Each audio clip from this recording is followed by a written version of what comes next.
The widowed millionaire swore he would never fall in love again, until a waitress treated his daughter as if she were her own. The house atop the cliffs seemed to float above a sea of shadows, while the storm churned the waters with fury. The massive cold windows let in a humid wind that filled the room with the scent of salt. Between the white linen curtains that whipped violently in the breeze, a man stood completely still, like a statue forgotten by the gods. This was Alexander Hawthorne. His strong hands, accustomed to closing deals and running empires, trembled slightly as they held a small silver frame. The photograph inside showed a smile that time could never erase, that of Elizabeth, his wife. She appeared with luminous skin, joyful eyes, and the same ocean breeze playing with her hair, as if eternity wasn't long enough for her to remain beautiful. Alexander fixed his gaze on her lips, captured in silver, and for a moment, Elizabeth's voice spoke to him from the deepest corner of his memory. "Promise me you'll always take care of Claire, and that you'll be happy for both of us." A knot in his throat cut off his breath. 5 years had passed since that winter dawn when life left him widowed, and the entire world turned gray. Since then, everything about him was routine: business, signatures, trips, meetings. Caring for Claire, his 8-year-old daughter, had become his only reason to keep getting up each morning. But there was something no one could imagine. On the very night of the funeral, standing before Elizabeth's fresh grave, he had silently sworn that he would never love again. Never. Love had been his greatest gift and his worst punishment, and he wasn't going to allow another woman to take the place of the only person who had been able to tame his heart. Not the interested glances at social events, not the advances disguised as courtesy, nothing. He had learned to distrust and close the door before anyone else could slip through the cracks. The storm roared outside, as if the sea itself wanted to wake him from that lethargy. But Alexander barely blinked. He lit a cigarette and exhaled slowly, allowing the ember to illuminate his face, hardened by grief for an instant. Then he lowered his gaze to the small figure sleeping on the sofa. Claire. Her chestnut hair fell across her forehead, her cheeks flushed from the warmth of the blanket, her stuffed animal pressed against her chest. She seemed so fragile, so innocent, and yet in the solitude of night, when he thought she couldn't hear him, sometimes she cried for a mother she barely remembered. Alexander approached slowly, tucked the blanket around her better, and kissed her forehead. "For you, my little one," he murmured in a voice so low that only the sea could hear it. "For you I stay whole, but never again will I love." The storm outside subsided, as if it too silently surrendered to that oath that didn't know it was about to be broken. Because in life, sometimes a single glance, an unexpected gesture, an unknown person is enough to ignite the spark that had slept so long beneath the ashes. And without his knowing it, that person was waiting for him just a few streets away, among the aroma of coffee and the calloused hands of a waitress who had no idea that tonight, both their stories had already begun.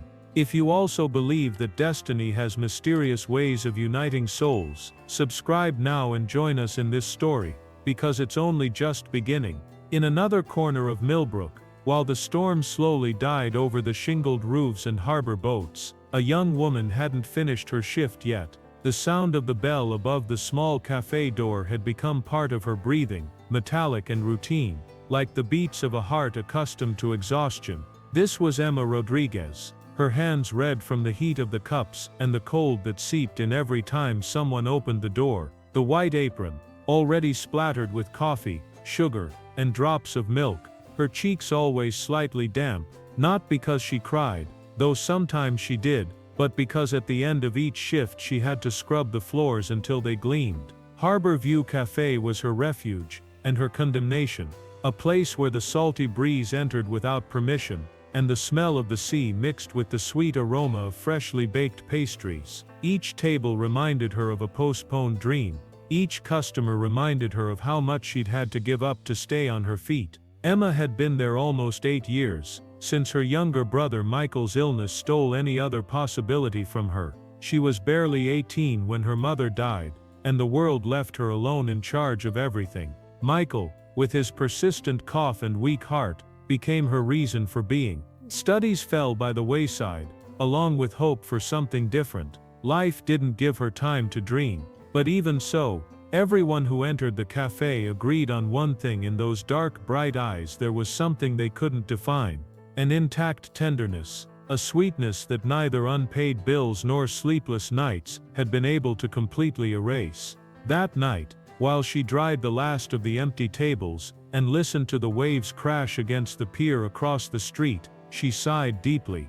Outside, the street lights illuminated the mist that still floated over the water. The cafe owner, an older, kind man, said goodnight and left, placing the keys in her hands. Emma stood for a moment at the door, alone, contemplating the boats swaying in the darkness. In that moment, she thought about how strange it was to feel so light and so burdened at the same time. Light because she knew she had given everything for her brother that week. Burdened because the doctor had warned her that very afternoon that Michael would need more expensive treatment than she could ever afford. She pressed her lips together and walked toward the small apartment where her sleeping brother awaited her. In her pocket were only a few coins, but in her chest burned the determination of someone who doesn't allow herself to fall. What Emma didn't know was that that same night, just a few blocks away, someone was watching her without yet knowing her name, wondering who was this woman who had managed to draw a spark of warmth from his daughter's frozen heart. Destiny was already weaving an invisible thread between them, and soon, each sip of coffee and each shared glance would begin to untangle a knot much deeper than simple loneliness. Because even the most broken hearts deserve to be chosen once more. The rain continued falling softly over Millbrook, as if the storm refused to say goodbye completely. The sky, covered with heavy clouds, gave the town an antique postcard feel. Cobblestone streets gleaming under the streetlights, fogged shop windows and puddles reflecting the boats sleeping in the harbor. Alexander walked with Claire's hand clutched in his. The little girl moved with short steps, the hood of her raincoat slipping over her wet curls. She had that expression he already knew well, the soft melancholy that always appeared on rainy days, when her mother's memory seemed to weigh more heavily.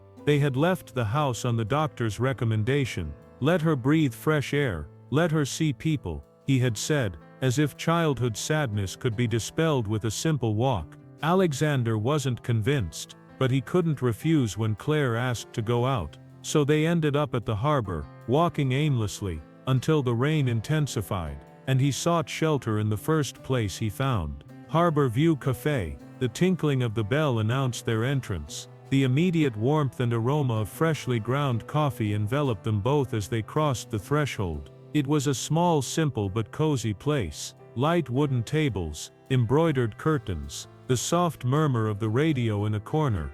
Alexander saw her immediately. Emma was behind the counter, collecting some cups, her dark hair pulled back in a messy bun. The apron fitted well at the waist, her hands quick and attentive. As soon as she looked up and saw them enter, an automatic but sincere smile softened her face. "Good afternoon," she said in a warm voice, still not imagining who she had before her. "Please, take a seat wherever you'd like. I'll bring you the menu right away." Alexander barely nodded, looking for the most secluded table. Claire sat across from him, silently, looking around with shy curiosity. She took off her hood, letting some damp strands fall over her eyes. Emma approached with the menu, and placed it on the table, but it was then that her gaze met the little girl's. She crouched down a bit to be at her height, and gently moved a rebellious strand from her forehead.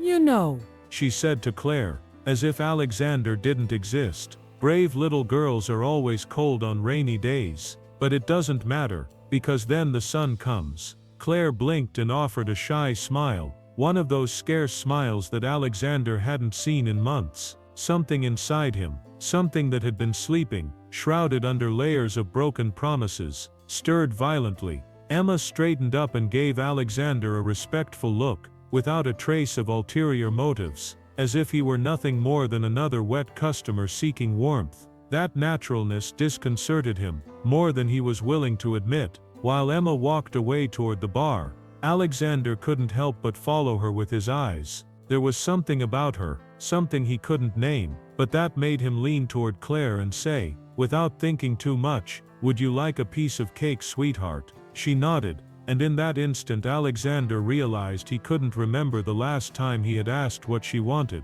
Without imposing anything on her, the waitress returned with 2 steaming cups and a generous portion of apple pie.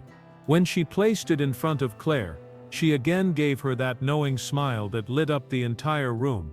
It was then that Alexander felt it, a crack, just a crack in the steel wall he had built around his heart. Small, almost invisible, but impossible to ignore. While the rain continued lashing the cafe windows, destiny was already beginning to do its work, weaving invisible threads between 3 souls who until that afternoon had believed they were condemned to live separately. And it was then, among the aroma of coffee and warm sugar, when Alexander understood that the oath he had repeated so often in silence was about to be put to the test. The following afternoon, when the clock struck 5:30, Alexander found himself asking Claire if she wanted to go for a walk. He didn't do it often. The little girl, without looking up from the notebook where she was drawing, looked at him for a moment, and nodded with that shy sweetness that always broke his heart. "We could go to yesterday's café," Claire suggested in a low voice, almost embarrassed. Alexander needed no more excuses. He didn't stop to analyze why that idea seemed logical to him,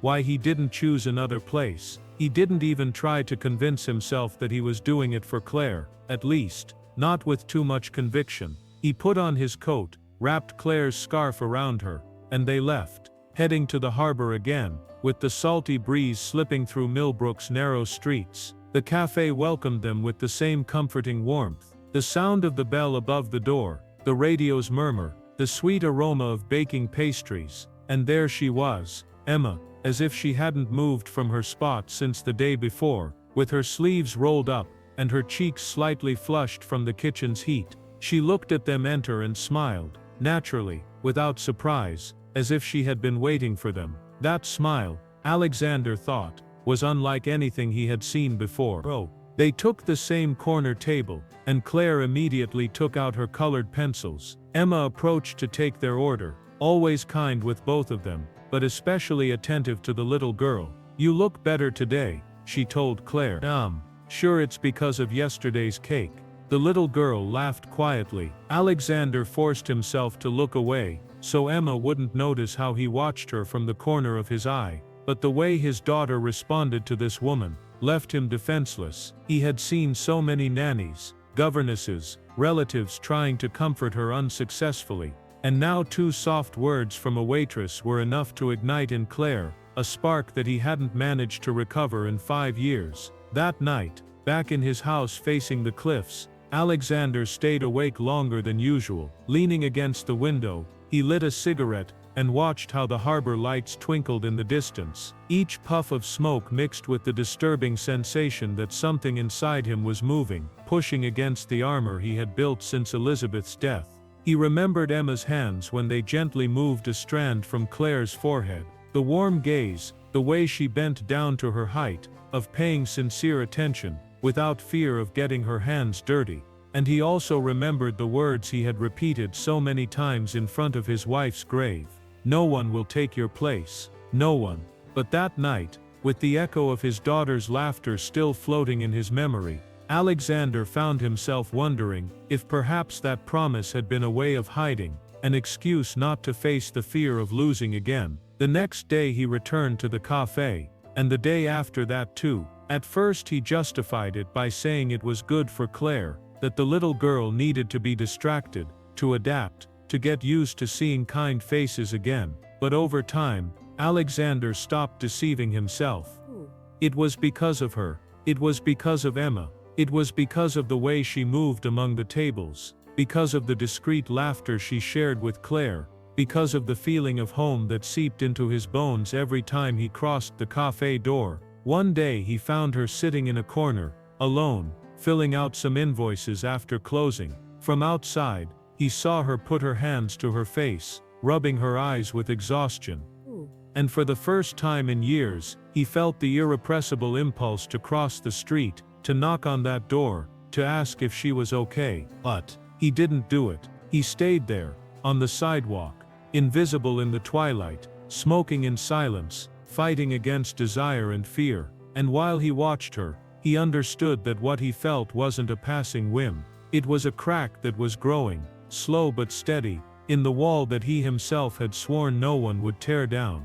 Destiny wasn't asking if he was ready, it was simply showing him that sooner or later, all oaths end up being broken. The habit settled in without anyone naming it. Every afternoon, at the same time, the bell at Harbor View Café announced the arrival of Alexander and Claire, and every afternoon, Emma received them with the same serene courtesy, with the same light smile that he had come to need more than he dared to confess. But Emma was beginning to wonder what that man in impeccable suits and cold gaze was really looking for. She couldn't ignore the way his eyes followed her when he thought she didn't notice, nor the attention with which he listened to every word she directed at Claire. The little girl had grown fond of her with an almost painful speed. Whenever they arrived, she would show her a new drawing, or ask for help tying her coat ribbons, or simply hug her without asking permission, and Emma responded. She couldn't help it, her heart was programmed to care, that's how she had been all her life. But there was something about the way Alexander looked at her, that made her uneasy, that contained seriousness, that invisible tension, as if inside he was fighting a battle against himself. She wasn't foolish, she knew that men like him only approached for two reasons, compassion or whim, and neither was welcome. The day Michael suffered another coughing attack stronger than usual, Emma showed up to work with a pale face and trembling hands. She hadn't been able to pay for the complete prescription, and the doctor had warned her that her brother needed urgent treatment to avoid more crises. That night, while cleaning an empty table, Alexander found her in the back room, struggling to contain her tears. "Is everything all right?" he asked in a low voice, almost uncomfortable.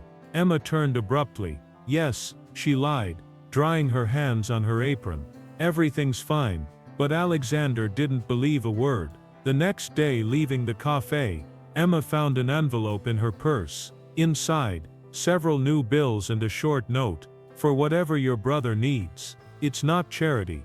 It's justice for someone who cares more for others than for herself." The world seemed to stop for a moment, while she held that envelope between her fingers. Her chest filled with a strange warmth, a mixture of gratitude and anger. She ran to catch up with him outside, on the corner, and returned the envelope with her gaze proud and hurt. "I don't need your money," she said firmly, "or your compassion." Alexander tried to explain himself, but she interrupted him before he could open his mouth. "What I do for my brother, and for your daughter, I do because I want to," she continued. "Not because I expect something in return. And I'm not going to let you confuse me with someone who sells her dignity for a handful of bills." And without waiting for an answer, she went back into the cafe, leaving Alexander alone under the drizzle, still holding the envelope. That night, while she scrubbed the empty floor, and he contemplated the sea from his house, both thought about the same questions. How far does pride protect? How long can the heart resist without surrendering? Sometimes it's not easy to accept help, nor easy to accept that someone genuinely sees your worth when you yourself have forgotten to see it. And you, have you ever rejected an extended hand out of fear or pride? Tell us your story in the comments, because maybe we're not so different after all. The days that followed were a silent game of wills. Alexander continued taking Claire to the cafe, though the waitress greeted him with a tone barely more distant, like someone protecting herself behind an invisible wall. She no longer gave him that light smile that used to brighten the afternoons, nor held his gaze for more than a couple of seconds. But her tenderness with Claire hadn't changed. It was impossible for it to change. Emma continued bending down to tie her coat ribbons, listening patiently to her school stories, celebrating each drawing with soft applause. Alexander watched her from his corner, fingers intertwined, drinking his already cold coffee, and wondering at what moment a simple waitress had managed to make him feel so human again. One rainy afternoon, Alexander left work early, and passed by the cafe when she wasn't expecting him. The interior was empty. Through the fogged window, he saw her sitting alone, with her apron on her knees, and a notebook full of numbers in front of her, her head resting in her hands. Her back curved, as if life weighed too much for her to hold it completely. Something in his chest tightened seeing her like that. Without thinking, he entered the café. The bell announced him, and Emma looked up, startled. "Sorry, we don't open for another half hour," she murmured. "I just wanted to—" Alexander hesitated, noticing that her eyes were moist, though she tried to hide it. "No, if you needed anything." Emma closed the notebook with a brusque gesture. "I don't need anything." He contemplated her for another second, feeling how that wall in her pushed him to respect the distance. He turned around and left, but that image remained etched in his mind all night. That small, fragile and brave woman, sitting among invoices and impossible bills, with the same intact sweetness to care for her brother and his daughter. Admiration became tangled in his ribs, making it harder for him to breathe. That same week, while picking up Claire from school, she handed him a drawing, some colorful strokes showing 3 figures on the beach, a little girl in the center, holding hands with a man and a woman. On the back, Claire had written in her childish handwriting, "Daddy, Emma and me." Alexander didn't know what to say. "Why did you draw that, sweetheart?" he asked, feeling his voice break. Claire looked at him with a disarming innocence. "Because Emma is already like my mommy." The phrase hit him like lightning in his chest. Everything he had sworn never to allow was there, in his daughter's drawing, so natural and so inevitable. And for the first time in a long time, he didn't know whether to be frightened or thank destiny for that crack that kept growing. The next day, while paying the bill at the cafe, Claire took Emma's hand and asked, "Are you coming to my birthday?" Emma froze for a moment, surprised, but immediately smiled and stroked her hair. "If your daddy wants," she replied, glancing at him sideways, with something in her eyes that was more a question than an answer. Alexander swallowed, feeling that the decision he was about to make could change everything forever. "Of course," he said finally, in a grave voice, "you're invited." And that afternoon, as they left the cafe, Alexander knew there was no turning back. Destiny hadn't been wrong in putting her in his path. The living room was full of warm lights and pastel balloons. The house facing the cliffs, so solemn and cold most of the time, had transformed that night into a cheerful refuge for the children invited to Claire's party. Giggles, shiny papers on the floor, soft music. Alexander supervised everything from a corner, hands in his pockets and shoulders rigid. He watched his daughter running among the children, her cheeks flushed with happiness, and inside, it was hard for him to accept that it wasn't thanks to him. It was because of her. It was because of Emma. When the front door opened again, the general conversation lowered a tone. Emma entered slowly, wearing a simple blue linen dress that barely brushed her knees. She had let her hair down for the first time since he had known her. Still with shyness in her eyes, she walked with her back straight, like someone who knows that every glance is measuring her. Alexander felt a knot in his throat. The other parents, elegant men and women from Millbrook, barely gave Emma a courteous gesture before looking away. They whispered among themselves, smiling with superiority. The waitress, the girl from the harbor, the one who didn't belong there. But when Claire saw her, she dropped the balloons she was carrying, and ran to hug her, burying her head in her waist. "You came," said the little girl, with genuine joy that made the surrounding criticism sound empty. Emma bent down to kiss her cheek, smiling sweetly, and that image, the two of them, oblivious to the world, laughing together, was a soft but firm blow to Alexander's heart. After the party, when the guests had left, and silence filled the house again, Alexander found Emma in the garden, contemplating the dark sea from the balcony. The breeze stirred her light dress. He approached slowly. She didn't turn around. "You shouldn't have come here alone," he said in a low voice. "I didn't come alone," she replied, with a hint of pride. Owls. "Claire invited me." Alexander remained silent, looking at her in profile. The dim light from the streetlights drew the line of her cheeks and neck with an almost unbearable delicacy.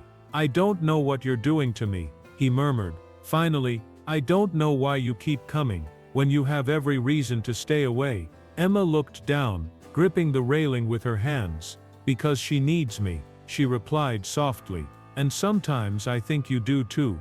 That confession floated in the air between them, fragile as the foam breaking down there against the rocks. Alexander took another step toward her, until he was close enough to feel the warmth of her skin. "You don't know how much it scares me." "That you're right," he said in a hoarse voice. For a moment, Emma looked into his eyes, and Alexander knew that if he touched her now, if he asked her to stay, he could never turn back.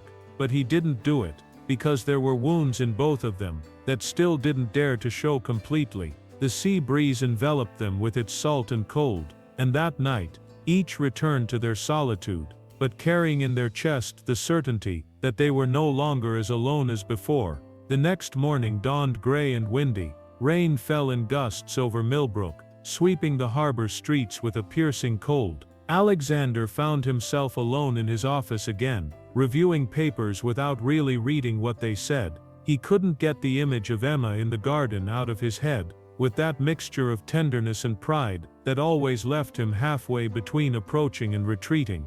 As evening fell, his secretary entered without knocking. "Mr. Hawthorne, there's someone who asked for you at the door, Miss Emma Rodriguez." But when Alexander came out to the lobby, she was no longer there, only a hurried note in the doorman's hand.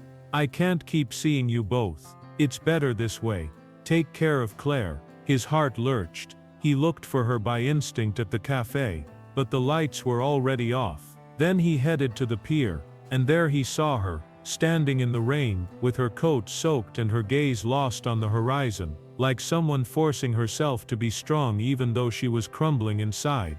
"Why are you running away?" he asked breathlessly, stopping a few steps from her. Emma turned, surprised. Her hair stuck to her face by the rain. "Because this isn't right," she replied with a trembling voice. "Because I'm not for you, Alexander. I'm nothing to anyone." He took another step.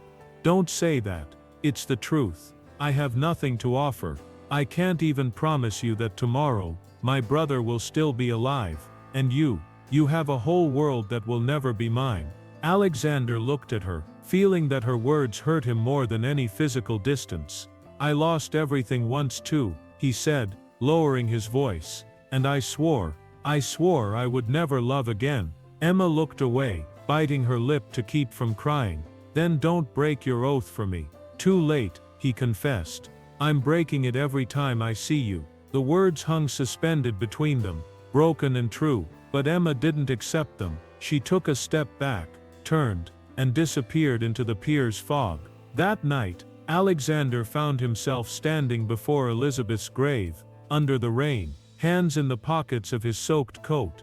"I don't know if you can hear me," he murmured, his voice muffled by the wind, "but I want you to know that this isn't because I've forgotten you. I'm never going to forget you." He leaned down, pressing his palm against the cold marble. "But I also know that staying dead inside isn't honoring you. You wanted me to be happy. You wanted Claire to laugh again. And she is. Because of her." He closed his eyes, and a thread of tears mixed with the rain running down his cheeks. "Forgive me, Elizabeth," he whispered, "but I think I've fallen in love again." The sea roared in the distance, as if responding with its approval, and for the first time in 5 years, Alexander felt the guilt loosen in his chest. He returned to the harbor that same night, determined not to let the person who had given him back his life escape. The sirens cut through the dawn's calm. Emma ran through the hospital corridors, with her heart racing, her loose hair stuck to her cheeks, and her hands frozen. Michael had suffered a new attack, stronger, crueler than the previous ones. They had taken him by ambulance unconscious, barely breathing. When she arrived at the emergency room, the doctors barely gave her time to see him before closing the doors. She stood there, feeling how the ground failed her, how all the sleepless nights, all the sacrifices, all the extra shifts seemed not to have been enough to save him. For the first time in a long time, tears didn't ask permission. They fell freely while she covered her mouth with her hand, trying not to scream, not to collapse in front of everyone. It was then that she saw him. Alexander was there, standing in the corner of the corridor, in his dark coat with his gaze fixed on her, as if he had known exactly where he needed to be.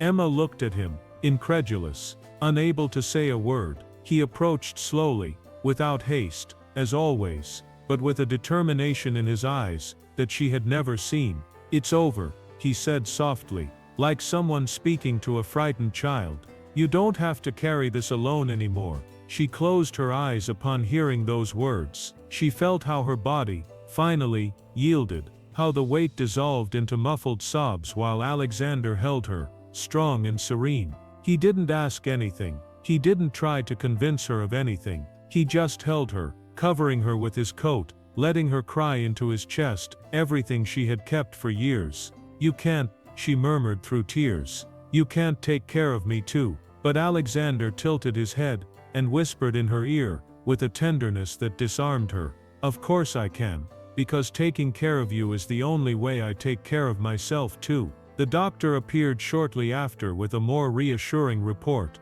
Michael was stable. Treatment had begun thanks to the advance payment of costs. Emma looked at him, confused. "How?" Alexander simply squeezed her hand. "Let me take care of you both. Let me be that person you can lean on." And for the first time, Emma had no strength to argue, no will to refuse. In that cold, silent corridor, she looked into his eyes and barely nodded, like someone who finally allows herself to tear down the walls. Because even the strongest need a shoulder to surrender on. Because even those who have given everything for others deserve, in the end, to be chosen. That night, while the moon shone between the hospital clouds, Emma rested her head on his shoulder, and thought, for the first time, that maybe she wouldn't have to fight alone ever again. If this scene also touched your heart, and reminded you of someone who was always there for you when you needed them most, leave us a like, and share this story with them. Because love is also learning to let ourselves be held. The following weeks seemed made of a different light. Michael's treatment was progressing well. Claire was filling the house with laughter and drawings stuck on the walls again. Emma, little by little, learned to let herself be cared for without feeling less for it. And Alexander, finally, had discovered that opening his heart didn't mean betraying the memory of the one who had left, but honoring her with the courage to live again. That afternoon, on the beach, the three of them walked together along the shore. The wet sand caressed their feet, the waves broke with a serene murmur, and the sea breeze tousled Emma's and Claire's hair, already identical in tenderness. Claire jumped between the small waves, laughing, while Alexander and Emma watched her from the shore. At one moment, the little girl stopped, ran toward them, and took Emma's hand firmly. "Mommy," she said suddenly, without thinking, "will you help me make a castle?" Emma froze, her eyes filled with tears, as she looked at Alexander, seeking permission, seeking something she couldn't name. But he only smiled, nodding, slowly, and Emma understood that there was nothing left to fear. She crouched down next to Claire, and began molding the sand with her hands, while the little girl hummed, and Alexander watched them with a new warmth in his chest. That night, returning to town, they made one last stop. The café. The place where it all began remained the same. The aroma of freshly ground coffee, the embroidered curtains, the light wooden tables. Alexander looked at her, took her hand on the table and said, in a voice both grave and soft, "Thank you." Emma frowned slightly. "For what?" He looked at her with an intensity that made her tremble. "For treating my daughter as if she were yours, and for teaching me to live again." She smiled, with discreet tears, and intertwined her fingers with his. The sea, out there, continued roaring, but inside, finally, there was calm. Destiny, capricious and patient, had brought them together when they needed it most, teaching them that even the most rigid promises can be broken when love calls, and that we all deserve, at least once in life, for someone to choose us without hesitation. If you want to continue joining us in more stories that heal the soul, and remind us that it's never too late to love again, subscribe to the channel, and let yourself be moved by each chapter of destiny.